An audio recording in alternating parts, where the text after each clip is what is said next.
Hello, I'm Chef Doug Hartley with Kewadin Casinos, and I'm going to make a venison ragu today. And I'm going to begin by putting some oil in the pan. Then I'm going to add some diced bacon.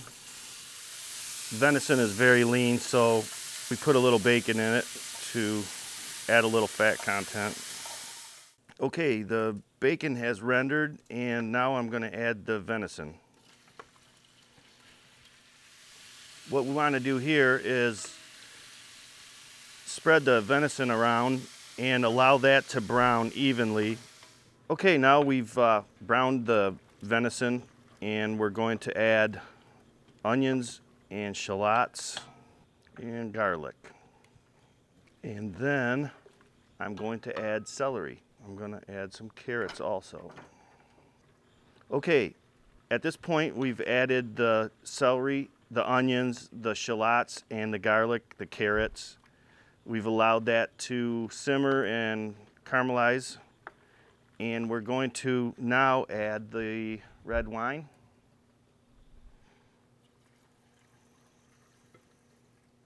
And the beef stock.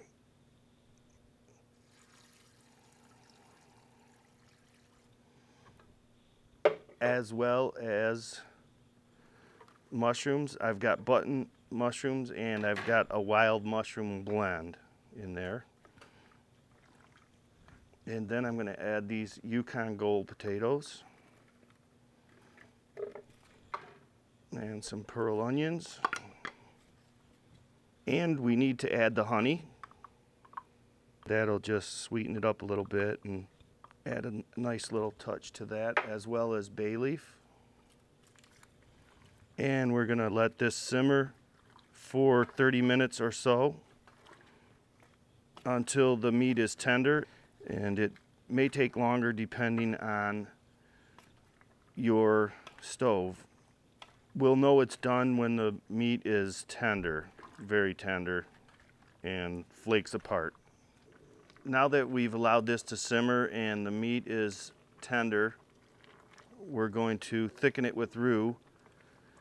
Basically what roux is, equal parts of melted butter and flour made into a paste. Well, you want to add it gradually because you can always add more, but if you add too much, you can't. It'll be so thick that it won't work. So you need to gradually add the roux and give it a little time to thicken, because it takes a couple seconds to begin the process of thickening. Now that we've added the roux and it's thickened and it's simmered real nice, and so the venison is very tender, I'm going to plate it up. And today I chose to use puff pastry shell.